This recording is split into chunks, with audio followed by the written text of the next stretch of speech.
നമുക്ക് ഫോഴ്സിനെ രണ്ടായിട്ട് തരംതിരിക്കാം. Conservative force and non conservative force. So let's see what is a conservative force. The work done against the conservative force depends only on the initial and final positions of the body. The work done is independent of the path followed. നമ്മൾ conservative ഫോഴ്സിനെതിരെ ഒരു ബോഡിയെ move ചെയ്യിക്കാൻ work ചെയ്യുന്നു. ആ work ആ ബോഡിയുടെ first പൊസിഷനും final പൊസിഷനെയും മാത്രമേ depend ചെയ്യുള്ളൂ. ആ ബോഡി മൂവ് ചെയ്യുന്ന പാത്തിനെ ഡിപ്പെൻഡ് ചെയ്യുന്നില്ല. കൺസർവേറ്റീവ് ഫോഴ്സിൻ്റെ example gravitational force, electric force, രണ്ട് ചാർജുകൾ തമ്മിലുള്ള ഫോഴ്സാണ് ഇലക്ട്രിക് ഫോഴ്സ്. മാഗ്നറ്റിക് ഫോഴ്സ്, രണ്ട് മാഗ്നറ്റിക് പോൾസ് തമ്മിലുള്ള ഫോഴ്സാണ് മാഗ്നറ്റിക് ഫോഴ്സ്. Elastic force. നമുക്ക് ഗ്രാവിറ്റേഷണൽ ഫോഴ്സ് എക്സാമ്പിൾ ആക്കി എടുത്ത് ഒന്ന് നോക്കാം. ഈ ഡയഗ്രാം നോക്കുക. ഈ ഡയഗ്രത്തിൽ ഞാൻ ആ ഒരു ബോഡിയെ ആദ്യം എയിൽ നിന്ന് ബിയിലേക്ക് move ചെയ്യിക്കുന്നു. along this path I am moving the body from A to B along this path AB. What will be the work done? Work done ന്റെ ഫോർമുല ഫോഴ്സ് ഇൻറ്റു ഡിസ്പ്ലേസ്മെന്റ് എന്നാണ്.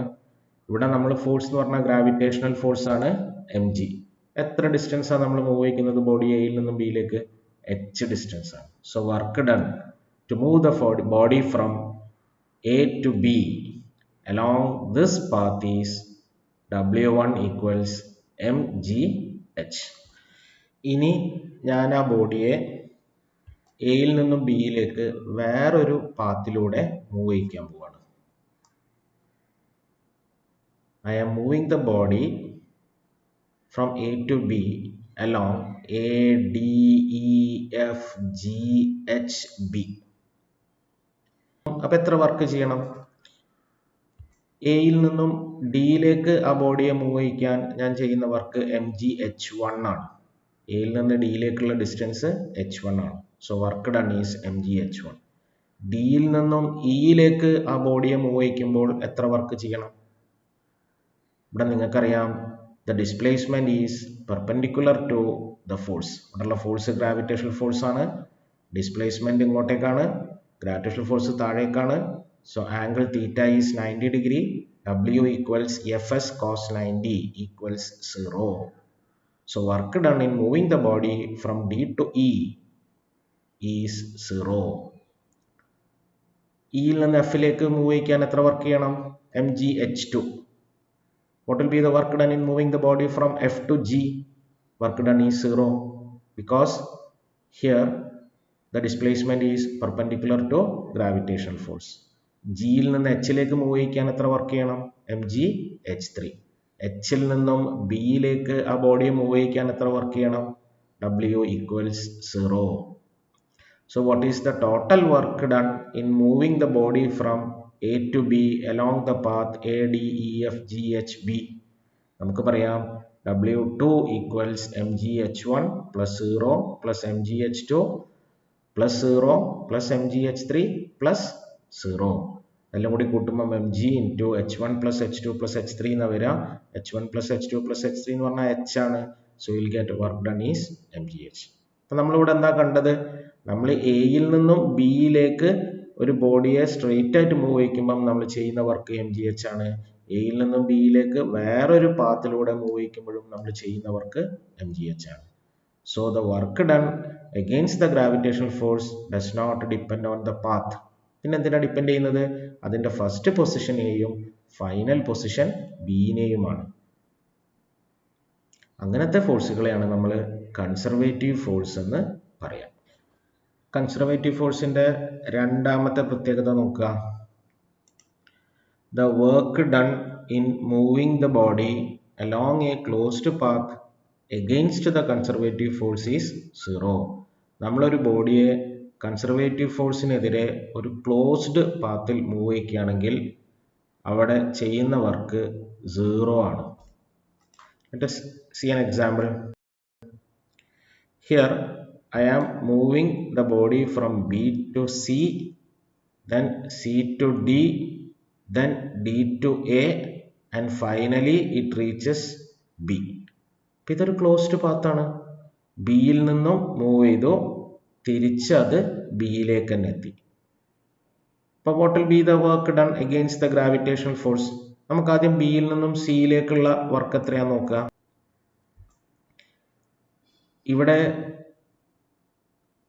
ഗ്രാവിറ്റേഷണൽ ഫോഴ്സ് താഴേക്കാണ്, ബോഡി മൂവ് ചെയ്യുന്നത് മുകളിലേക്കാണ്. അപ്പോൾ gravitational ഫോഴ്സും ഡിസ്പ്ലേസ്മെൻറ്റും തമ്മിലുള്ള angle 180 ഡിഗ്രിയാണ്. Work done വരിക -mgh. സിയിൽ നിന്നും ഡിയിലേക്ക് ആ ബോഡിയെ മൂവ് ചെയ്യിക്കുമ്പോൾ നമ്മൾ ചെയ്യുന്ന വർക്ക് എത്രയാണ് വരിക? ഗ്രാവിറ്റേഷണൽ ഫോഴ്സ് താഴേക്കാണ്, ഡിസ്പ്ലേസ്മെൻറ്റ് ഇങ്ങനെയാണ്. So displacement is perpendicular to gravitational force. theta equals 90 degree, W equals Fs cos 90 equals 0.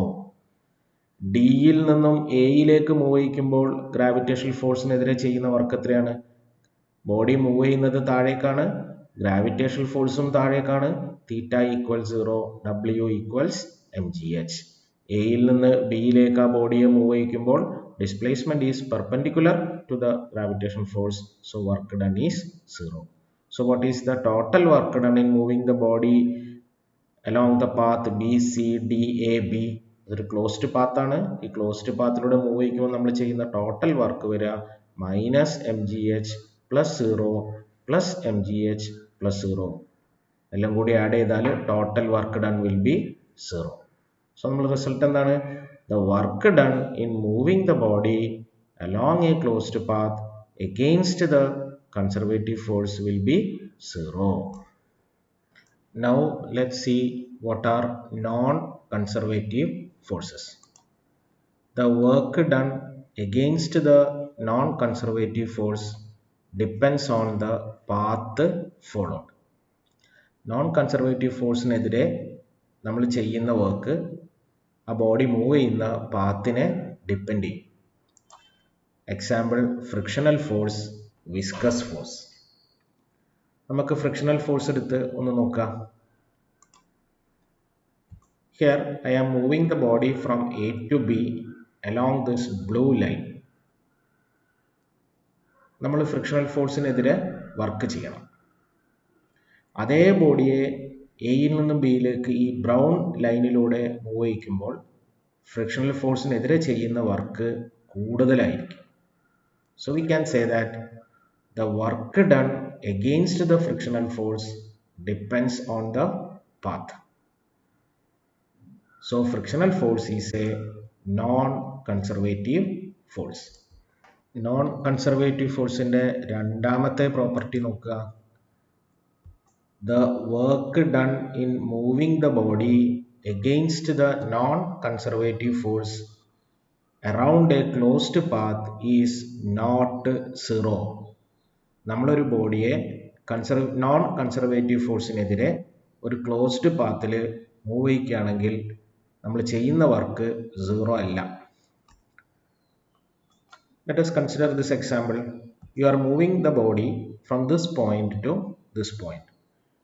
Frictional force ഡിസ്പ്ലേസ്മെന്റിന് ഓപ്പോസിറ്റ് ആണ്.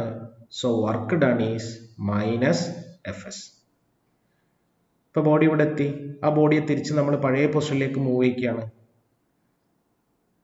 Here also frictional force is opposite to the motion of the body. So in this case also the work done is -Fs. അപ്പോൾ നമ്മൾ ഈ പോയിന്റിൽ നിന്നും ഇങ്ങോട്ട് move ചെയ്യിച്ച് തിരിച്ച് പഴയ പോയിന്റിലേക്ക് ആ ബോഡി എത്തിക്കുന്നു. We are moving the body along a closed path. Work done against the frictional force is -Fs plus -Fs. That is equal to -2Fs. Work done 0 അല്ല. So the work done in moving the body against the frictional force around a closed path is not 0.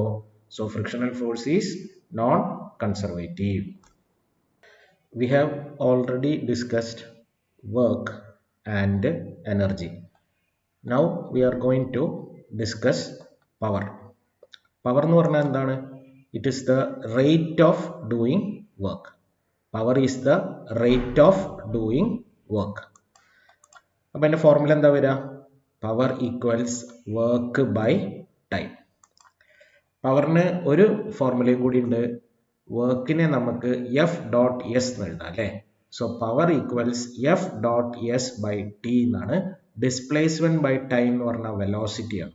So power can also be expressed as power equals F dot V അല്ലെങ്കിൽ power equals F V cos theta. പവറിൻ്റെ SI unit joule per second ആണ്. വർക്കിൻ്റെ unit joule, ടൈമിൻ്റെ unit second. So SI unit of power is joule per second. Joule per സെക്കൻഡിന് പറയുന്ന വേറൊരു പേരാണ് watt. So SI unit of power is joule per second or what. ഒരു kilo watt എന്ന് പറഞ്ഞാൽ 10⁻³ വാട്ട്സ് ആണ്. നിങ്ങൾക്കറിയാം ഒരു കിലോ എന്ന് പറഞ്ഞാൽ 10⁻³ ആണ്. ഒരു മില്യൺ വാട്ട് അല്ലെങ്കിൽ ഒരു megawatt that is equal to 10⁻⁶ watts. Mega എന്ന് പറഞ്ഞാൽ 10⁻⁶ ആണ്. പവറിൻ്റെ വേറൊരു യൂണിറ്റ് ആണ് ഹോഴ്സ് പവർ. ഹോഴ്സ് പവറിനെ എങ്ങനെയാണ് നമ്മൾ SI യൂണിറ്റിലേക്ക് മാറ്റുക? 1 horse power equals 746 watts. Power is a scalar quantity. Equation നോക്കുക. Power is equal to work by time എന്നല്ലേ? വർക്ക് സ്കെയിലാർ ആണ്, ടൈമും സ്കെയിലാർ ആണ്. ഈ ഇക്വേഷൻ്റെ റൈറ്റ് സൈഡ് സ്കെയിലാർ ആണ്. അതുകൊണ്ട് ആ ഇക്വേഷൻ്റെ ലെഫ്റ്റ് സൈഡും സ്കെയിലാർ ആവണം. So power is a scalar quantity. പവറിൻ്റെ dimensional formula for power equals dimensional formula for W by dimensional formula for time. വർക്കിൻ്റെ ഡയമെൻഷണൽ ഫോർമുല നിങ്ങൾക്കറിയാം, ml² T⁻². ടൈമിൻ്റെ ഡയമെൻഷണൽ ഫോർമുല Tയും. So dimensional formula for power is ml² T⁻⁻3. അടുത്തത് എഫിഷ്യൻസിയാണ്. നമ്മളൊരു മെഷീനിലേക്ക് power കൊടുക്കുന്നു, അതിന് input power എന്നാണ് പറയുക. നമ്മൾ കൊടുക്കുന്ന ആ പവർ നിന്നും കുറേ എനർജി ലോസ് ഉണ്ടാവും. പല രീതിയിൽ എനർജി ലോസ് ഉണ്ടാവും. ഹീറ്റ് ലോസ്, അതുപോലെ പല രീതിയിലുള്ള എനർജി ലോസുകൾ ഉണ്ടാവും. അപ്പോൾ നമ്മൾ കൊടുക്കുന്ന ഇൻപുട്ടിൽ കൊടുക്കുന്ന പവറിൽ നിന്നും കുറഞ്ഞ പവർ മാത്രമേ നമ്മൾക്ക് ഔട്ട്പുട്ടിൽ കിട്ടുകയുള്ളൂ. അങ്ങനെയാണെങ്കിൽ ആ മെഷീൻ്റെ എഫിഷ്യൻസി എന്ന് പറയുകയാണെങ്കിൽ it is given by eta equals output power by input power. A tank of capacity 1200 liter is filled with water by using a pump for 30 minutes. The average lift of water is 10 meter. Find the power delivered by the pump. What is the actual power if the efficiency is 75%? അപ്പോൾ നമുക്ക് output പവറും കാണണം, input പവറും കാണണം. എന്തൊക്കെയാണ് തന്നിരിക്കുന്നത്? ടാങ്കിൻ്റെ capacity തന്നിട്ടുണ്ട്. Volume V equals 1200 litres. വോളിയത്തിൻ്റെ SI യൂണിറ്റ് മീറ്റർ ക്യൂബ് ആണ്. ലിറ്ററിനെ മീറ്റർ ക്യൂബ് ആക്കണം. So you write volume V equals 1200 into 10⁻³ metre cube. ഇനി എത്ര ടൈമാണ്? 30 മിനിറ്റ്സ് ആണ്. ടൈമിൻ്റെ SI യൂണിറ്റ് സെക്കൻഡ് ആണ്. So time is 30 into 60 equals 1800 seconds. നമ്മൾ വെള്ളത്തിനെ എത്ര ഹൈറ്റിലേക്കാണ് ലിഫ്റ്റ് ചെയ്യുന്നത്? 10 metre. So H is equal to 10 metre. വെള്ളത്തിൻ്റെ ഡെൻസിറ്റി 1000 കിലോഗ്രാം പെർ മീറ്റർ ക്യൂബാണ്. ആദ്യം കാണേണ്ടത് find the power delivered by the pump എന്ന് പറഞ്ഞാൽ ഔട്ട്പുട്ട് പവറാണ്. പവറിൻ്റെ ഫോർമുല വർക്ക് ബൈ ടൈമാണ്. ഒരു ബോഡിയെ വെള്ളത്തിന് മുകളിലേക്കാണ് ലിഫ്റ്റ് ചെയ്യുന്നത്. വർക്ക് ചെയ്യുന്നത് ഗ്രാവിറ്റേഷൻ ഫോഴ്സിനെതിരെയാണ്. So the work is mgh. ഇപ്പോൾ പവറിൻ്റെ ഫോർമുല mgh/T. വെള്ളത്തിൻ്റെ മാസ് തന്നിട്ടില്ല. വെള്ളത്തിൻ്റെ ഡെൻസിറ്റി നമ്മൾക്കറിയാം 1000 കിലോഗ്രാം പെർ മീറ്റർ ക്യൂബാണ്. അപ്പം മാസിന് പകരം ഡെൻസിറ്റി ഇൻറ്റു വോളിയം എന്ന് എഴുതാം. So our expression becomes power out equals density into volume into G into H/T. എല്ലാ ടേംസും തന്നിട്ടുണ്ട്. We can calculate output power. Answer വരിക 65.3 watt. ഇനി രണ്ടാമത്തെ ക്വസ്റ്റ്യൻ എന്താ? What is the actual power if the efficiency is 75%? നമുക്ക് output power കിട്ടിയിട്ടുണ്ട് 65.3. നമ്മളോട് ചോദിക്കുന്നത് ഇൻപുട്ട് പവർ എത്രയാണെന്നാണ്. എഫിഷ്യൻസി തന്നിട്ടുണ്ട് 75% എന്ന് പറഞ്ഞാൽ 75/100 is equal to 0.75. എഫിഷ്യൻസിന്റെ formula output power by input power. അപ്പോൾ ഇൻപുട്ട് പവർ എന്താ വരിക? Output power by efficiency. Output power 65.3 ആണ്, എഫിഷ്യൻസി 0.75 ആണ്. You will get input power equals 87.1 watt. A car of mass 2000 kilogram is lifted up a distance of 30 meter by a crane A in 1 minute. Another crane B does the same job in 2 minutes. Which crane does more work? Work done എന്ന് പറഞ്ഞാൽ MGH ആണ്. രണ്ട് ക്രെയിനിൻ്റെയും mass 2000 kilogram ആണ്. ജീൻ്റെ value 9.8 ആണ്. രണ്ട് ക്രെയിനും ഉയർത്തുന്ന distance 30 metre ആണ്. So will get W equals MGH 2000 into 9.8 into 30, that is equal to 588 kilo joules. Kilo എന്ന് പറഞ്ഞാൽ 10⁻³ ആണ്. ഇപ്പം രണ്ട് ക്രെയിനും ചെയ്യുന്ന വർക്ക് സെയിം ആണ്. Which crane consumes more fuel? ആദ്യത്തെ ക്രെയിന് 1 മിനിറ്റ് കൊണ്ടാണ് 588 കിലോ ജൂൾസ് വർക്ക് ചെയ്യുന്നത്. രണ്ടാമത്തെ ക്രെയിന് 2 മിനിറ്റ് കൊണ്ടാണ് അതേ വർക്ക് ചെയ്യുന്നത്. അങ്ങനെയാണെങ്കിൽ ഏത് ക്രെയിനാണ് കൂടുതൽ ഫ്യുവൽ കൺസ്യൂം ചെയ്യാന്ന്? Since work done is same, fuel consumption is same. What is the power supplied by A and B? Crane എന്റെ പവർ വരിക വർക്ക് ബൈ ടൈം എന്നാണ്. 588 kilo joules by crane A 1 minute എന്ന് പറയുമ്പോൾ 60 second ആണ്, by 60. You will get 9.8 kilo watt. Crane ബിന്റെ power വരിക 588 kilo joules by 2 into 60. Crane B എടുക്കുന്ന സമയം 2 മിനിറ്റ് ആണ്. So will get the answer as 4.9 kilo watt. ആദ്യത്തെ ക്രെയിനാണ് ഔട്ട്പുട്ട് പവർ കൂടുതലുള്ളത്. If the efficiency of crane A is 50%, 55%, what is its input power? നമുക്കറിയാം efficiency equals output power by input power. So input power is output power by efficiency. 9.8 kilowatt എന്ന് പറയുമ്പോൾ 9.8 into 10⁻³ ആണ്. Efficiency 0.55 ആണ്. You will get 17.82 into 10⁻³ watts. A 1 HP എന്ന് പറഞ്ഞാൽ horse power ആണ്. Pump draws water from a well 10 meter deep and fills a tank 5 meter above the ground. The tank is cylindrical in shape with diameter 1 meter and height 2 meter. Calculate the time taken to fill the tank if the efficiency of the pump is 80%.